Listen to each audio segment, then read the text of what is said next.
Why is it so difficult to leave the LDS or the Mormon church?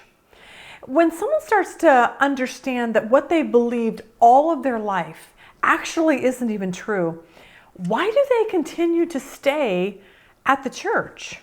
What should they do? Join us today for that answer.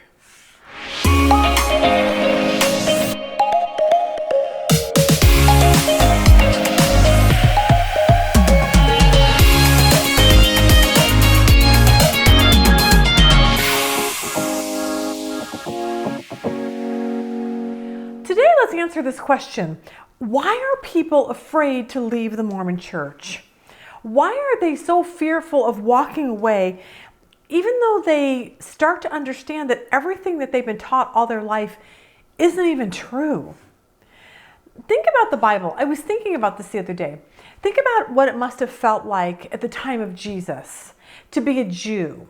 Now you're Jewish. All your life you've been raised a specific way, and then Jesus comes along and said he's the only way to God. And if you were a Jewish person and you ended up following Jesus, I think that that's probably how it would feel if a Mormon left the LDS church. And I think the biggest problem is you live in this town where everyone you know believes the same way. The Jews believed the same way. They all lived in Jerusalem. But imagine what it's like for a Mormon when they leave their faith because everyone they know believes like they don't believe anymore. The problem with the Mormon church is that everything is so cultural. You live in a culture, there's social gatherings, everything that they do revolves around their church. And so suddenly when someone doesn't believe that anymore, they're pretty much cut off from anything that they used to be able to do. But Jesus makes it really clear that to follow him costs you something. Sometimes it costs you your friends. Sometimes it costs you your family or your neighbors. Like that's just what happened. Think of a Jew that had to leave their Jewish faith when they decided to become a follower of Jesus. But in the Bible, Jesus tells us this is just part of it. Look at Luke 9:23. Jesus said to all, if anyone would come after me, let him deny himself and take up his cross daily and follow me. But following Christ costs us something.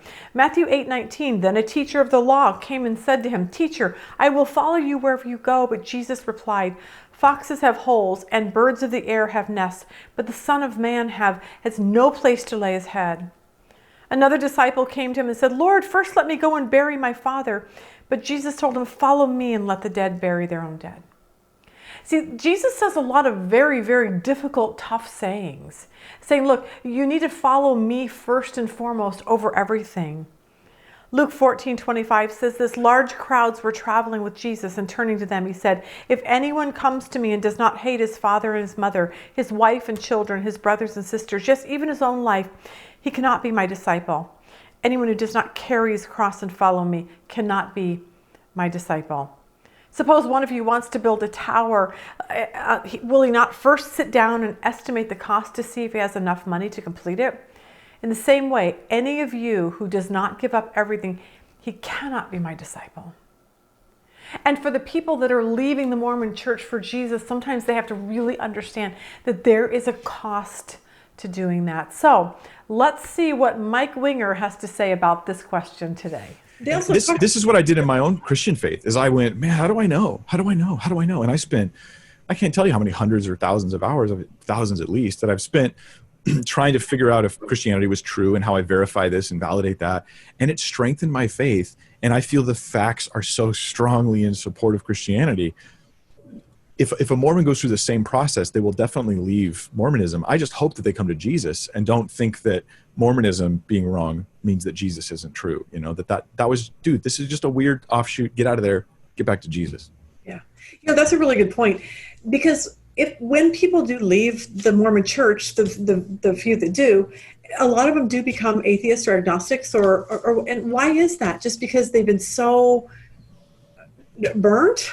Yeah, well, I mean, I guess part of it is like, why did you leave? Did you leave because you found Mormonism was false? Or did you leave because you found the truth of Christ? Right. And, you know, it's good to find the falsity of Mormonism, but it's even better to find the truth of Christ. Right. So yes, I saw a statistic. There's a few 3 years old or something like that. And it was saying that something like 60 or so percent of Mormons who leave end up becoming some kind of Christian, but there is a portion who to become agnostic or atheist. And there's a lot of distrust. Just imagine if you'd been lied to from cradle. Oh, I know. And then you're like, you go to a church and you're like, but how do I know? How do I know that what they're saying is true? And you just start to become, it becomes easier to just push it all away and not think about any of it. Yeah. And so I get that. But I say, just go to the Word of God, go to the Bible, read it for yourself. The last question I want to ask is, it's just kind of like the Jehovah's Witnesses. Like if someone's out there that's a Mormon and they're like, okay, I realized today that everything I believed is not true. Now I have to walk away from my neighbors, my ward, and like you said, it's really like, it's this cost of following Jesus. And for them, it will cost them more than it probably costs you and I. So what does that look like? Like, okay, if I decide I'm going to leave the Mormon church today, what is your encouraging words to tell them to do? Because they're terrified. Yes. And a lot of Mormons who've left the church have left so silently, and they're still on the rolls. Mormonism says they have over 16 million, members, but they will leave your name on the rolls forever unless you write a letter requesting your name off the rolls. When you write that letter, they will send people to your house to talk to you about it first. So it can be a little bit intimidating and scary to do that. And there's nothing worse than being a former Mormon. It's better to be a bad Mormon than a former Mormon, right? Bad Mormons go to level 2, former Mormons go to level -1, right? This is like, you don't want to go there. Right. So yeah, it can cause things like job loss. The Mormons tend to hire other Mormons. And so it might result in job loss. I've heard stories of that kind of thing. It can result in marital problems. I've heard multiple stories of people being encouraged to divorce their spouse for leaving and speaking against the Mormon church. Not just for being a bad Mormon, but for speaking against it, right? If you're going to threaten current members, then, they've been told to leave their spouse, which is something you see in Jehovah's Witnesses as well. This is super unbiblical. Paul's advice to Christians who are married to non-believers, even if that was the situation, is that they honor Christ and be the absolute best spouse they can to give glory to God, and then they make the marriage work if at all possible. So yeah, that's some of the things that go on there. It's a big social circle. Socially, it's very tight-knit. And so a lot of Mormons, they change their beliefs, but they maintain the label Mormon. Right. And so this is why I don't treat Mormons like Mormonism. I've been talking about Mormonism most of the time here, but a Mormon you meet may or may not even believe half the stuff I've said, and they may still call themselves Mormon, but they just believe whatever they believe. So I always approach them like a unique individual. What do you believe? What do you think about this? The church says this, the Mormon church. What do you think about that? And I let them be a unique person and deal with them in that fashion as well. That's just I think a helpful thing. Don't assume that they know or agree with the Mormon church on everything. You said something too in one of your things, I think it was you, and you were talking to a Mormon, you were asking him questions like, well, what do you believe about this? And at the end of the conversation, you're like, I don't think you're a Mormon. Yeah, you think you are, but your beliefs don't even align with what the church teaches. It was a weird situation. And I mean, God knows, and I don't know. I'm not making a judgment call on him, but here's the call I'll make, is that his theology was Christian. And I'm not, the wool's not over my eyes. Like, I know when they use the same word to mean a different thing. So I'm not asking about the word. I'm asking about the definition of the word, right? Do you believe there's lots of gods? No, there's only one God. Do you believe Jesus became a God 2,000 years ago? No, he's always been God. You're not Mormon. Like, Exactly. You're not a Mormon. But he lived in a city in Utah that was 95, I'm not kidding, 95% LDS. So why do you think he still calls himself Mormon? Like, I don't know. What do you do when now he should take up his cross and follow Jesus, of course, but so I'm not saying that I justify a decision to say you're still Mormon and yet reject all those things. I think you cause problems, but you can see how the situation would make things tough. I was thinking about this, and I realize how difficult it has to be, because think about a child growing up in a church that you're taught all of your life that you would be forever families. But if you decide to leave the Mormon church, then basically you're taught that you'll be cut off, you won't be going to heaven. It's this horrible scare tactic for people. They're taught if they leave the Mormon church, they'll be cast into outer darkness. That's terrifying. So I just want to encourage those of you that maybe are listening and you're thinking of leaving the Mormon church.